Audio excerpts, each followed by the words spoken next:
Romain Chauvet, journaliste indépendant à Madrid, est avec nous. Alors, Romain, dites-nous à quel point cette éclipse-là, elle est exceptionnelle pour l'Espagne et pourquoi le pays est considéré comme étant un des meilleurs endroits au monde pour l'observer?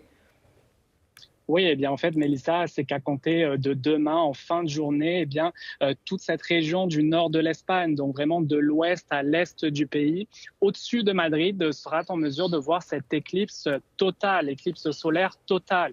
Donc, vous le disiez, pour certains secteurs, ça va être quelques secondes. Pour d'autres, on nous dit 1 minute 30, 1 minute 48 pour les plus chanceux. Donc, ici, au centre-ville de Madrid, ça sera difficile. Ça sera une éclipse qui sera plus partielle. Donc, il faudra aller plus au nord. Écoutez, je vous donne quelques villes que certains téléspectateurs vont reconnaître. On parle de Bilbao, Léon, Saragosse, Santander, Valence et même jusqu'à Palma de Majorque, l'île aux Baléares. Donc vous voyez que c'est assez large. On attend, on nous dit plus de 460 000 touristes uniquement pour cette éclipse solaire-là. Imaginez, Mélissa, ça s'ajoute à tous les autres touristes qui sont déjà en ce moment en Espagne. Et je vous dirais qu'on est vraiment dans les derniers préparatifs. Ici, on est à moins de 24 heures de cette éclipse solaire-là.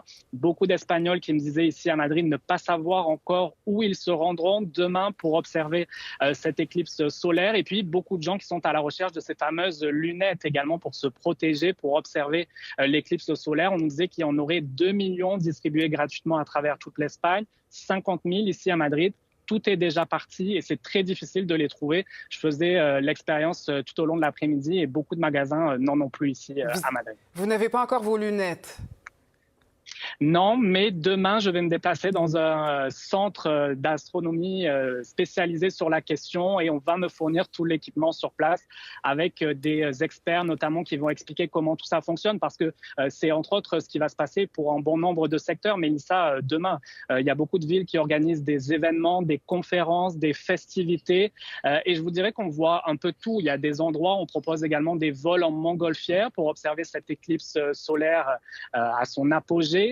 Il y a même la compagnie aérienne espagnole ici, Iberia, qui proposera, imaginez, un vol, un avion spécial pour suivre depuis les airs cette éclipse solaire. Le départ se fera demain en fin d'après-midi à Madrid. On nous dit qu'il y aura également une caméra GoPro à bord de cet avion pour filmer depuis les airs cette éclipse solaire. Beaucoup de gens qui nous disaient également avoir réservé des locations avec des balcons, des terrasses sur le toit également. La grande question maintenant, Mélissa, ça sera la visibilité parce que beaucoup redoutent d'avoir des nuages qui pourraient donc en quelque sorte masquer cette éclipse solaire-là.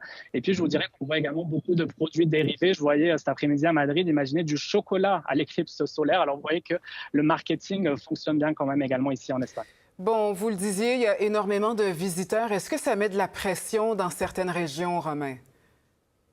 Oui, je vous dirais oui, parce que je vous parlais de ces villes assez connues, assez touristiques dans le nord du pays, mais ça va également concerner des zones qui sont moins densément peuplées, moins touristiques, qu'on appelle généralement ici l'Espagne vide, donc des zones qui ont connu un exode rural massif au cours des dernières années. Donc, écoutez, des petits villages de 80, 50 habitants, généralement, qui vont se retrouver demain avec des milliers et des milliers de visiteurs. Donc, ça pose des questions à la fois sur le plan logistique, sur le plan de la sécurité, sur le plan des secours, mais également, je vous dirais, sur le plan des risques incendies, parce qu'on est à nouveau ici en Espagne dans une nouvelle vague de chaleur. Il va faire extrêmement chaud demain avec plusieurs secteurs qui seront en vigilance extrême pour ces risques d'incendie. Et donc, les autorités redoutent de voir peut-être des gens aller dans des espaces naturels et déclencher involontairement peut-être ces incendies-là qui se propageraient extrêmement rapidement en raison de ces conditions météorologiques. Alors, je vous dirais qu'il y a beaucoup de prévention qui est faite à ce niveau-là. Un important dispositif de sécurité.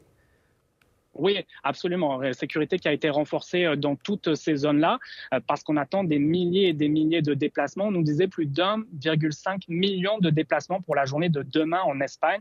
C'est énorme. Il y a encore des gens, je vous le disais, qui ne savent pas où ils vont aller demain. Ils regardent les locations, les hôtels. Les prix ont fortement augmenté. Écoutez, à certains endroits, on parle pour une nuit de 900 000 euros pour une nuit, donc 1 500 $ canadiens, imaginez, pour une nuit. C'est énorme pour ces zones-là.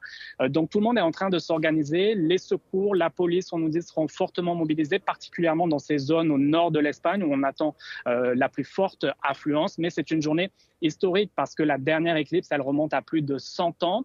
Et pour ceux qui n'auront pas l'occasion de la voir cette année en Espagne, il y en aura une autre qui est déjà prévue l'année prochaine, en 2027, éclipse solaire totale. Cette fois, ça sera dans le sud de l'Espagne, en Andalousie. Très bien. On va se parler demain, j'espère. Merci, Romain. Ouais, plaisir. Au revoir.